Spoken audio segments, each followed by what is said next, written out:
우리가 함께 볼 하나님의 말씀 야고보서 4장 8절 말씀입니다. 야고보서 4장 8절 한 절입니다.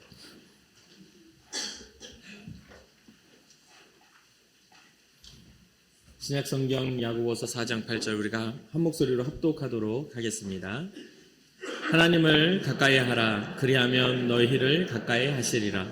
죄인들아 손을 깨끗이 하라. 두 마음을 품은 자들아 마음을 성결하게 하라.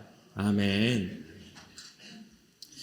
기독교의 신앙의 이야기는 멀어졌던 하나님과 가까워지는 이야기입니다. 이게 바로 근본적인 신앙의 이야기입니다. 우리가 기독교의 인류의 역사 시작되면서 기독교의 신앙적 이야기, 믿음의 사람들의 이야기 모두가 하나님과의 친밀한 관계를 형성했던 사람들의 이야기가 기록되어 있죠. 그런데 친밀함이 있다라면 뭐가 있죠? 하나님과 멀어진 상태의 상황도 있는 겁니다. 그래서 끊임없이 하나님은 다시 돌아와 나의 자녀가 되라 말씀하시는 그러한 이야기들을 성경을 통해서 이야기해주고 있죠. 오늘 본문에서 우리가 보는 야고보서는 이때 당시의 때가 시기와 분쟁, 또 세상의 지혜를 따르는 삶의 방식, 부정한 재물의 축적, 또 가진 자의 가지지 못한 자들에 대한 압제.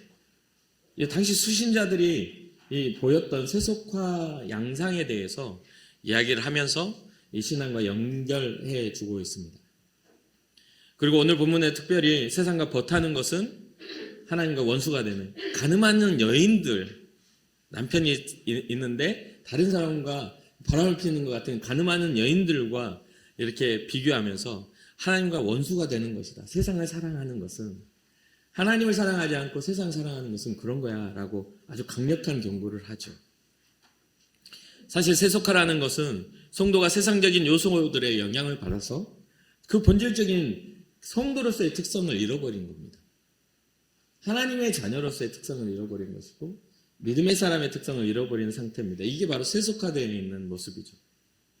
성도는 우리는 이 땅에 살아가는 사람들이지만 성도라는 타이틀이 우리에게 생기는 순간 우리는 어떤 존재냐면 하늘의 시민이 된 하늘의 시민권자가 되었다라고 빌립보서 3장 20절은 이야기해 줍니다. 우리의 소속은 하늘에 속한 것, 하나님 나라에 속한 그런 존재. 그렇기 때문에 삶의 방식과 추구하는 바가 세상에 믿지 않는 사람들과 동일해서는 안 됩니다. 똑같이 살아가서는 안 돼요. 분명하게 어떻게 돼야 돼요? 구분이 되고 구별되어야만 합니다. 그것을 구분하는 것이 바로 하나님과 가까워지는 것이죠. 세상과 똑같다는 건 하나님과 멀어진 상태에 살아가는 것을 세속화라고 그랬으면 세상과 다르게 살려면 하나님과 가까워져야만 합니다. 바로 하나님과 가까워져서 친밀해져야 돼요. 여러분도 아마 성도로서 복음 앞에 부름받은 성도로서 어떻게 하면 하나님과 가까워질까라는 고민들을 한 번쯤은 해보았을 거라고 저는 생각합니다. 그래서 여러분들 생각 속에 말씀을 많이 알아야 하나?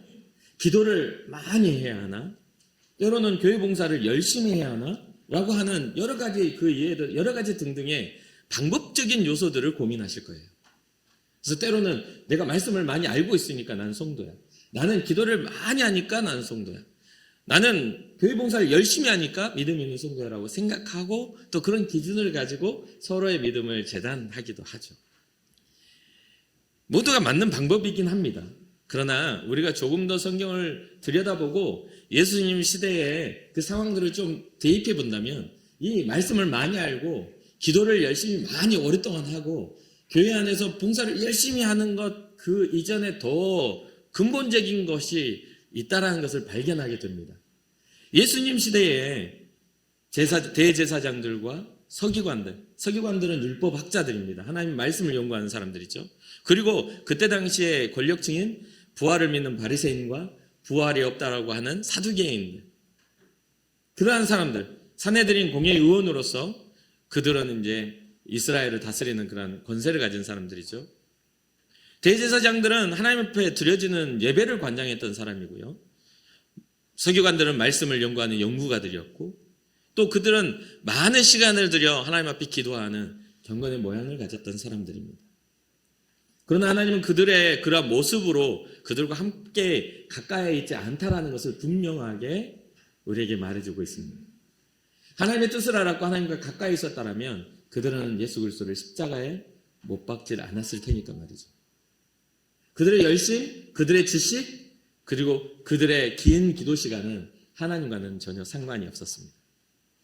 그러니 이게 잘못된 건 아니죠. 말씀을 알아야 되고 기도를 해야 되고 주님의 몸된 교회를 세우는 지체로서의 몫을 감당해야 되지만 여러분 한번 잘 생각해 보십시오. 여러분들이 가게를 운영하는데 여러분들의 가게 안에 손님으로 오는 사람은 그 주인과 특별한 관계일까요? 뭔가 계약 관계겠죠. 돈을 준 만큼 음식을 먹고 갈 사람입니다. 그러면 주인이 고용한 사람은요? 주인이 고용해서 일꾼이면 그는 일하고 삭스를 받고 갈 사람입니다. 그렇죠? 그러면 다른 사람이 딱 들어왔는데 돈도 안 받고 고용도 안 했는데 굉장히 좋은 사람이 있습니다. 어떤 사람이죠? 내 자식이 들어오거나 내 가족이 들어오면 아마 부엌에 들어가서 냉장고 문을 열어도 흐뭇할걸요. 오늘은 먹을 거 거기 있어. 거기 찾아서 먹어. 라고 할 겁니다. 동일하게 내 가게에 들어와서 음식을 먹어도 의미가 달라져요. 그렇죠? 전혀 다른 겁니다. 여러분은 어떤 입장이십니까? 일꾼입니까? 직분을 가져 와서 일꾼으로서 뭔가 하나님의 나라의 위탁을 얻어서 교회를 하라고 하는 일꾼으로 있습니까? 아니면 여러분들의 기도 시간이 깁니까? 아니면 짧습니까? 어떤 행위에 그것이 있는 것이 아니라 내가 하나님의 자녀가 되었는가가 굉장히 중요한 출발선이라는 거죠. 그렇게 됐을 때 우리는 이 교회 안에서나 우리의 삶 속에서 하나님의 자녀로서의 진정한 자유함을 얻을 수가 있을 겁니다. 게다가 이 야고보의 글을 읽는 사람들은요, 굉장히 다툼이 심했던 사람들이었던 것 같아요. 오늘 본문을 보면 이 욕심이 많아 살인하고 탐심이 많아 갖기 위해 다투는 사람들에 대한 이야기를 합니다. 하나님께 너희는 구하여도 받지 못하는 것은 너희의 욕심대로 너희의 정욕대로 쓰려고 구하니 얻지 못하는 거야 라는 강력한 경고를 받고 있는 것이죠. 우리의 모든 것들은 되게 교묘합니다. 그렇죠? 주님의 이름을 위하여 주님의 영광을 위한다 하지만 결국은 주님의 뜻이 아닌 내 뜻을 관철시키는 경우들이 많으니까요. 그래서 항상 우리는 이 하나님의 뜻을 알기를 위하여 날마다 고민하며 날마다 주의 말씀 앞에 물어보는 게 당연합니다. 그러나 우리의 물음이 당연하게 응답이 되기 위해서는 내가 하나님의 자녀가 되는 것부터 시작되는 것이죠. 예수 그리스도의 보혈이 나를 덮고 나를 구원하셨다는 그 믿음 안에서 우리는 시작해야 하는 겁니다. 그렇게 그러한 부분들에 있어서 우리는 하나님의 자녀가 됐을 때 우리의 형상이 어떻게 바뀌어야 되냐면 주님을 닮아야 합니다. 내 자녀가 나를 닮는 건 당연합니다. 그렇죠? 어제 이제 신방을 하다가 신방을 하는데 제 뒤를 따라오는 어떤 분이 목사님 뒤 머리가 이렇게 탁 틀어지셨네요. 이렇게 뒷꼬리가 이렇게 머리가 틀어져 있어요. 제가 그래서 앞에서 보면 반듯한데 뒤에서 보면 전 삐뚤어진 사람이거든요. 그런 이야기를 해요. 그래서 맞습니다. 제가 어렸을 때부터 이렇게 삐뚤어져 있다고. 그러면서 제가 한 말이 뭐냐면 우리 아이들 넷 다 삐뚤어져 있다고. 그게 내 아들의 증거라고. 내 아이들의 증거라고. 그런 이야기를 한 적이 있습니다. 뭐냐면 우리의 모습들이 본질적인 그러한 우리의 삶과 우리의 혈관에 흐르는 피가 예수 그리스도의 보혈로 하나님의 자녀가 되는 그런 진정한 변화가 일어나지 않는다면 우리는 이곳에 와서 일꾼으로 앉아있을 것이고 이곳에 와서 음식을 받아먹는 손님으로 앉아있을 거란 말이에요. 그러면 아무런 의미가 없는 거예요. 주님은 우리를 손님으로 부르시지 않고 일꾼으로 부르시지 않고 자녀로 부르셨다는 것을 잊지 마시길 주님의 이름으로 축복합니다. 이런 하나님과 가까이 하는 것들에 대해서 야고보는 아주 단순하지만 명쾌한 그러한 대답을 오늘 본문 위에 이야기해 놓습니다.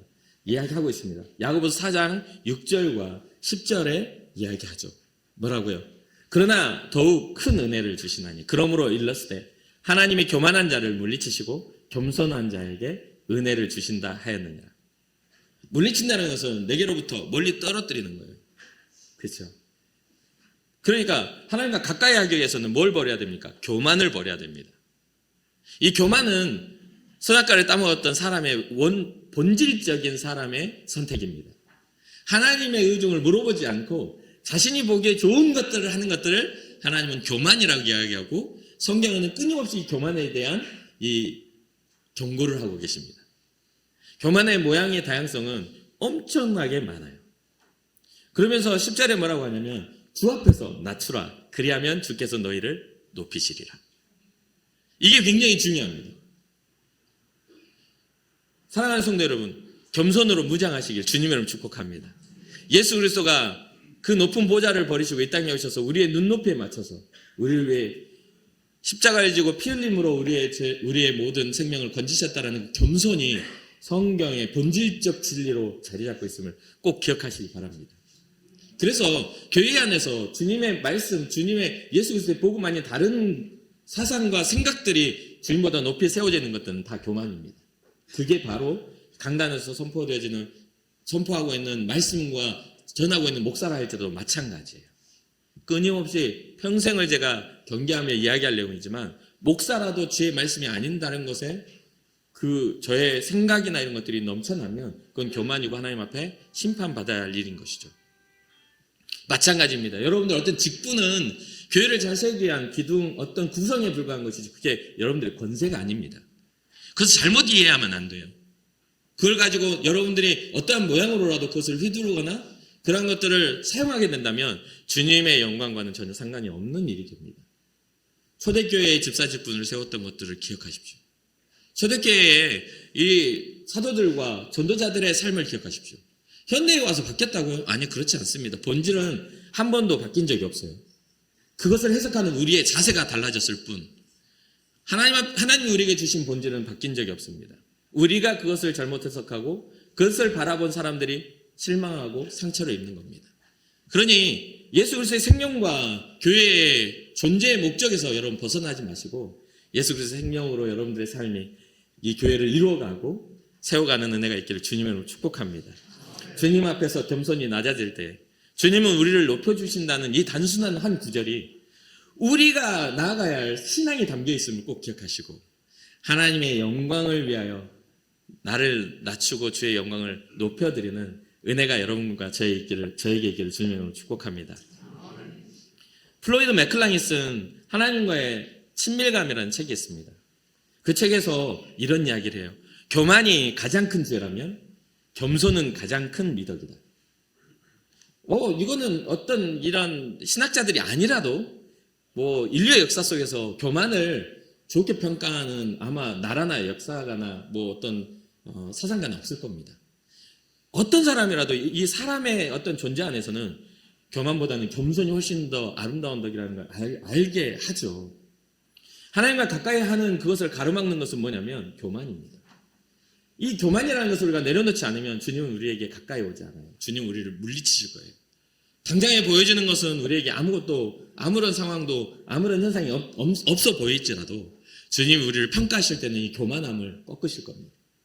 생명과 삶이 주인인 하나님의 심을 인정하지 않는 거예요. 교만은 그렇습니다. 내 인생의 주인이, 내 생명과 삶의 주인이 하나님이신 것을 인정하지 않는 거예요. 내 삶의 주인은 나 자신이라고 생각하는 거예요. 요즘에 그렇게 많이 가르치고 있죠. 세상에서요. 너의 삶의 주인은 바로 너야 라고 하면서 막 그러잖아요. 그런 것들이 당연하죠. 우리가 주인이 맞긴 하지만 우리의 생명, 우리의 삶의 의미를 이끌어 가시는 분은 하나님이시라는 것을 잊지 말아야 돼요. 하나님의 영광을 교묘히 자신에게로 돌려서 하나님이 계셔야 할 자리에 앉아있는 것, 이거 굉장히 조심해야 할 겁니다. 그가 하는 모든 선택은 하나님을 위한 게 없어요. 때론 교회 안에서도 그렇게 되는 경우들이 너무 많으니 우리는 이것을 경계하고 조심스러워해야 돼요. 모호하다. 이게 과연 맞나 할 때는 주님 앞에 기도하며 물어야 돼요. 어떠한 자세로? 하나님의 자녀된 자세로. 그냥 긴 시간의 기도가 의미가 있는 것이 아니라 하나님의 뜻과 합한 기도가 의미 있다라는 거죠. 기도의 행위, 섬김의 행위가 의미가 있는 것이 아니라 주님을 사랑하는 걸음이 의미가 있다는 것을 꼭 기억하시기 바랍니다. 교만은 하나님이 싫어하시는 것을 포기하지 않는 욕망입니다. 이 플로이드 맥클라인이 그 써놓은 책을 이렇게 보면 이 교만의 그러한 그 모양들에 대해서 아주 길게 그 책의 3분의 2 정도를 길게 설명을 했습니다. 그래서 그것을 제가 다 정리해서 여러분들 말해주려다 보니까 시간이 너무 많이 걸리더라고요. 그래서 정리해 놓은 거를 딱 딴 데다 옮겨놓고 짧게 했습니다. 오늘 할 일도 많아. 뭐 여러 가지 어떤 순서들이 있어서 그 좀 이런 부분들에 있어서 다 증명하지 않아도 여러분 다 이해하실 거라 생각하고 다른 때 그것에 대해서는 좀 언급하려고 합니다. 그런데 이 교만을 보니까 이 교만에 있어서 그 플로이드 맥클랑이 제일 첫 번째로 거기에다 적어놓은 교만의 그 모양이 뭐였냐면 하나님의 영광을 가로채는 것. 이것이 거기 교만의 그 첫 번째 그런 그 모양입니다. 여러분 어떻습니까? 여러분들의 자존심이나 여러분들의 지위나 여러분들의 명예를 위해서 하나님의 영광을 혹시 가로채고 있지는 않습니까? 하나님이 선택하셔야 되고 하나님이 주도하셔야 할 자리에 여러분들의 선택과 주도를 적용하고 있지는 않습니까? 여러분들 인생의 걸음을 마찬가지입니다. 사랑하는 성도 여러분, 요즘에 제가 오랫동안, 요즘에도 이야기를 하지만 오랫동안 제가 강조하고 그렇게 기도하고 그것대로 따라가는 기도 중 하나가 있습니다. 그게 뭐냐면 요즘에 이제 봄철 대신방 속에서 그 이야기를 들으신 분들도 있겠지만 저는 제 인생에 대해서도 항상 그렇게 기도합니다. 하나님, 제 인생을 제가 계획하지만 주님이 저를 디자인해 주시길 원합니다. 주님이 저를 디자인하실 때 최고의 명작이 나올 수 있습니다. 저는 제 스스로를 아무리 디자인하고 계획을 세워도 거기에요. 별거 없습니다. 제 생각과 제 삶과 제 영역은 제가 볼 수 있는 그 눈의 한계밖에는 벗어나지를 못합니다. 그런데 주님이 저의 삶을 디자인하신다면, 주님이 저의 삶을 만지신다면 주님이 기뻐하시는 명작이 나오겠죠 라고 기도를 합니다. 사랑하는 성도 여러분, 여러분들의 삶을 주님이 디자인하시길 주님을 축복합니다. 여러분들은 한계가 있지만 주님은 한계가 없으시고, 여러분들은 연약하지만 주님은 강하시게, 여러분들의 삶을 주님이 만지신다면 여러분들의 삶이 더욱더 존귀하게 세워질 줄로 믿습니다. 잠언 8장 13절을 보니까 여호와를 경외하는 것은 악을 미워하는 것이라. 여러분 어떠십니까? 여러분들의 삶은 여호와를 경외하고 계십니까? 여호와를 경외하는 게 혹시 예배의 행위로 생각하고 있지는 않습니까? 여러분들의 삶에서 여호와를 경외하는 것이 여기 뭐 정해놓은 기도의 시간의 길이나 뭔가 열심히 하고 있는 행위의 어떤 결과물로 생각하고 있지는 않습니까? 사랑하는 성도 여러분, 여호와를 경외하는 것은 악을 미워하는 겁니다. 여러분들의 삶에 자리 잡는 모든 악한 것들을 멀리하십시오. 거절하십시오.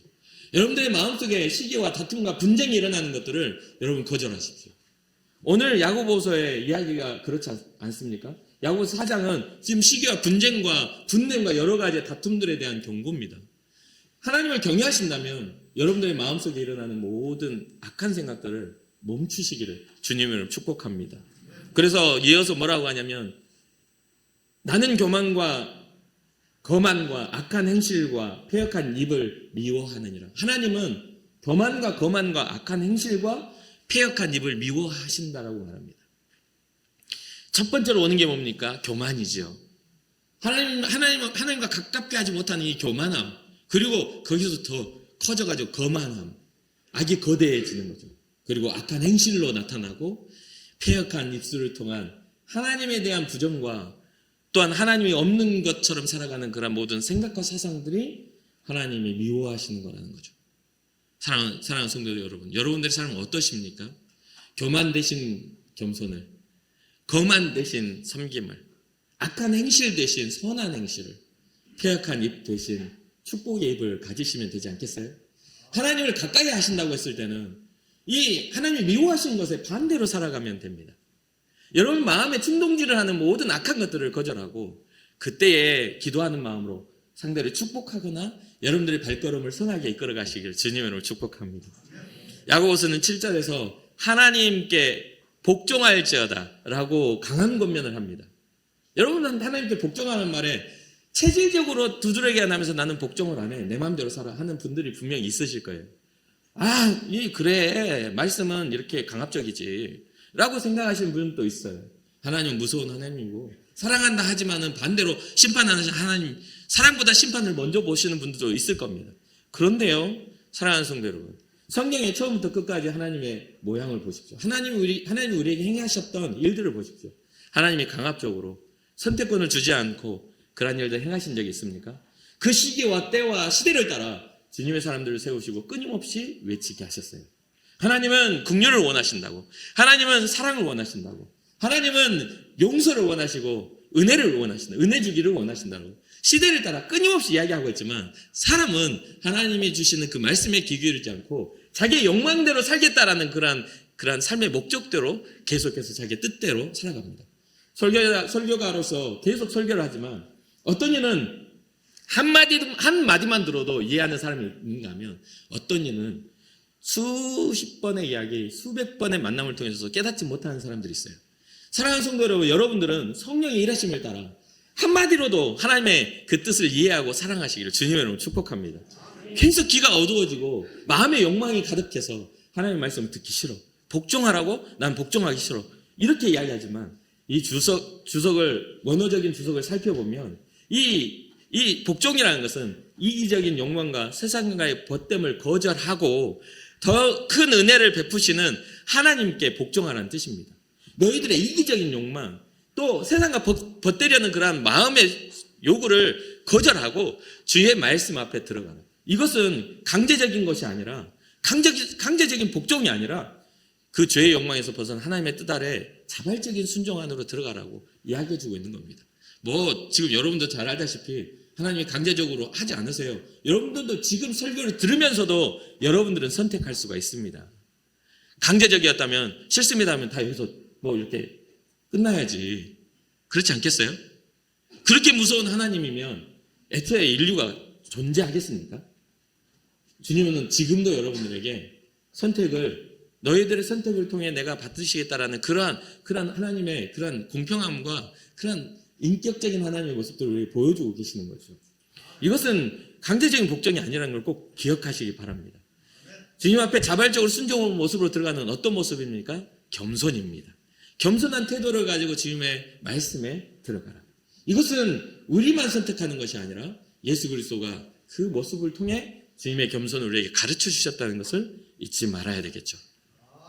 세상을 살아가는 우리는 세상적인 정욕으로 인해 생겨나는 시기와 다툼, 그리고 신앙적 공동체를 분열하게 만드는 세상 문화와 영적 공격에서 자유로울 수가 없습니다. 자유로울 수가 없어요. 끊임없이 우리는 이 시기와 분쟁과 다툼과 모든 어떤 영적인 공격에서 우리는 계속해서 노출되어 있어요. 그러나 야고보는 하나님께 복종함과 동시에 뭐라고 합니까? 마귀를 대적하라고 말합니다. 그것 또한 우리의 선택입니다.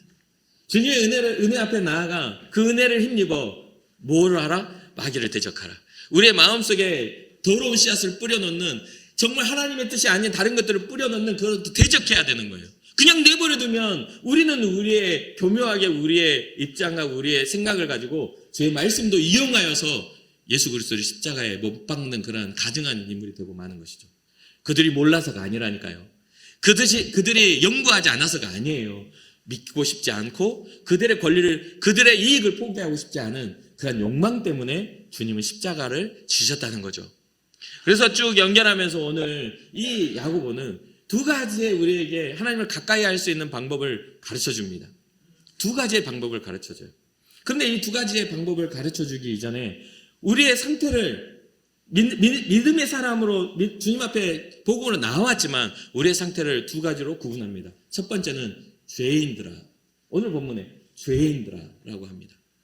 하나님을 가까이 하라, 그리하면 너희를 가까이 하시리라. 죄인들아 하면서 뭐라고 이야기합니까? 손을 깨끗이 하라. 그리고 두 번째 뭡니까? 두 마음을 품은 자들아, 마음을 성결케 하라. 죄인들과 두 마음을 품은 자들에 대한 그것을 공동되게 이렇게 연결해 놓고 두 가지의 지시, 하나는 손을 깨끗이 하라, 두 번째는 마음을 성결케 하라. 그럼 손을 깨끗이 한다는 의미는 무엇일까요? 구약시대에 제사장들이 성소로 나아가 제사를 드리기 전에 자기의 모든 그 몸을 씻고 손을 씻어 정결케 하는 정결 의식으로서 이 손을 씻는다는 의미가 있습니다. 또 예수님 시대 때에도 유대인들은 자신들의 유전이 뭐였냐면 음식을 먹기 전에 손을 씻고 뭔가 중요한 일을 하기 전에는 몸을 정결케 하는 그런 의식을 갖고 있습니다. 요즘에도 이슬람 문화권에 가보면 여러분들이 여행을 가거나 그런 것들을 한번 보십시오. 수많은 어떤 그런 곳에 몸을 씻는 그런 그 수도가 그 물 흐르는 곳이 준비되어져 있어서 그 이슬람 안에서 우리는 봤을 때 하나님이 아닌 다른 신을 섬기는 그러한 모양 속에서도 자기 몸을 정결하게 하고 들어갈 때 씻고 나올 때 씻고 나오는 그러한 의식을 진행합니다. 그러한 것처럼 이런 의식이 있는데 이 야고보는 이 보여지는 손을 씻는다는 의미를 내 육체의 손을 씻는다는 의미로 사용하지 않습니다. 제가 말씀드렸지만 제사장들과 서기관들과 또한 바리새인과 사두개인이 그런 모습을 갖지 못했기 때문에 타락한 게 아니에요. 하나님 앞에서의 잘못된 인식과 잘못된 신앙을 가졌기에 그런 일이 일어났다는 거죠. 그럼 이 손을 씻는다는 것은 주님이 진정으로 원하는 정결이 무엇인가를 기억하라는 뜻입니다. 지금 현재 야고보서는 예수 그리스도의 보혈로 죄 씻음을 받는 것을 기본 베이스로 깔고 복음이 전해주고 있는 것이죠. 그러면 우리의 손을 어떻게 씻어야 되느냐? 예수의 보혈로 우리의 죄가 씻겨지는 것을 기억하라. 그러니까 이 육체적인 정결례가 있었던 하나님의 그것은 하나님의 법이죠. 있었던 것이 이제는 영혼에 대한 영성에 대한 어떤 하나님이 기뻐하시는 마음을 씻는 그러한 것에 대한 이야기를 하고 있는 겁니다. 그러니 하나님을 가까이 하기 위해서는 내 안에 있는 손을 씻는다는 것은 내 의지잖아요. 내 안에 있는 죄를, 내 안에 있는 잘못된 것들을 씻어 그리스도 예수 앞에 내어놓고 하나님의 뜻을 발견하여 주님 앞에 나아가는 것을 의미합니다. 그러니 단순하게 물로 손을 씻는 것으로 생각하지 마십시오. 악한 생각과 행위를 버리고 선한 행실을 가지라는 것과 이게 연결되는 겁니다. 악을 미워하고 악한 생각과 행위를 버리고 선한 행실을 가져. 그리고 두 번째, 마음을 성결케 하라. 그리스도인이라고 하지만 두 마음을 품은 자들이 이때 당시에 있었습니다. 하나님을 가까이 하지 않습니다. 이 사람들은. 왜요? 세상에도 한 발짝 걸치고 하나님께도 한 발짝 걸쳐져 있기 때문이죠. 어떤 상황과 입장에 따라서 크게 방향성이 달라지게 되어버리고 마는 겁니다. 그러니 마음을 성결케 하라는 말은 세상과 하나님 사이에서 머뭇거리는 마음을 하나님을 향하여 돌리라는 말입니다. 세상에 있는 그 영광을 바라보지 말고 하나님 앞에 있는 영광을 바라보라는 뜻이죠. 그러면 여러분들에게 어떻게 적용할까요? 여러분들의 삶의 의심에서부터 벗어나 하나님을 향한 믿음으로 우리의 삶이 바뀌어야 합니다. 종교 생활에서 벗어나 신앙생활로 바뀌어야 합니다. 이해가 되십니까? 종교 생활에서 주님을 향한 신앙으로 바뀌어요. 그리고 그렇게 될 때에 내 꿈의 실현을 위한 삶이 아니라 하나님의 비전과 꿈을 이루는 삶으로 우리는 변화될 수 있는 것이죠. 그리스도 예수 안에 영원한 영광이 있음을 발견하고 그 영광을 향하여 나아가는 우리의 삶의 방향성, 우리의 결이 달라지는 겁니다. 세상과 하나님 사이에서 흔들리는 모습으로 여전히 남아있어서는 안 됩니다. 사랑하는 성도 여러분, 마지막 때예요. 여러분들의 그러한 모든 방향이 세상도 하나님도 이것도 저것도 아닌 모습으로 있지 마세요. 이제 마지막 때에 우리를 구원하실 그분이 우리에게 강권하십니다. 이제는 세상을 사랑하지 말고 하나님을 사랑하라고. 이제는 세상의 방법대로 살아가지 말고 하나님의 방법으로 살아가라고. 이제는 자기의 계획대로 살아가지 말고 하나님이 디자인하시는 삶을 살아라고 우리에게 말씀해 주고 계시는 거죠. 종교개혁자 마틴 루터가 어떤 사람의 질문을 받습니다. 그리스도인의 가장 큰 덕이 무엇인가? 라는 질문을 받아요. 그러니까 이 질문을 받을 때 이 마틴 루터가 주저하지 않고 겸손입니다 라고 말합니다. 그러니까 이 사람이 그럼 두 번째는 무엇인가? 그러니까 루터가 그것도 겸손입니다. 그럼 세 번째 또 다른 것이 있는가? 라고 하니까 그것도 겸손입니다 라고 말합니다. 그리스도인의 가장 큰 덕은 겸손이다. 왜? 주님이 그리스도 예수가 겸손의 왕으로 이 땅에 오셨기 때문입니다. 사랑하는 성도 여러분, 우리의 마음의 높이를 낮추고 주님 앞에 낮아질 때 주님이 우리를 높이시리라는 이 약속된 말씀을 가지고 주님 앞에 가까이 가기를 주님의 이름으로 축복합니다. 교만한 자는 물리치시고, 교만은 하나님보다 높아진 나의 생각들이죠. 그러한 사람은 물리치시고 주님 앞에 겸손히 나아가 엎드리는 사람을 가까이 하신다라는 이 믿음의 비밀을 깨달아 알아. 여러분들의 인생에 더욱더 주님 앞에 겸손한 자도요. 하나님 우리의 삶을 다스리고 하나님이 우리의 삶을 핸들링할 수 있도록 주님 앞에 여러분들의 삶을 맡겨드리는 믿음의 사람들 되기를 주님의 이름으로 축복합니다. 잠시 기도하겠습니다.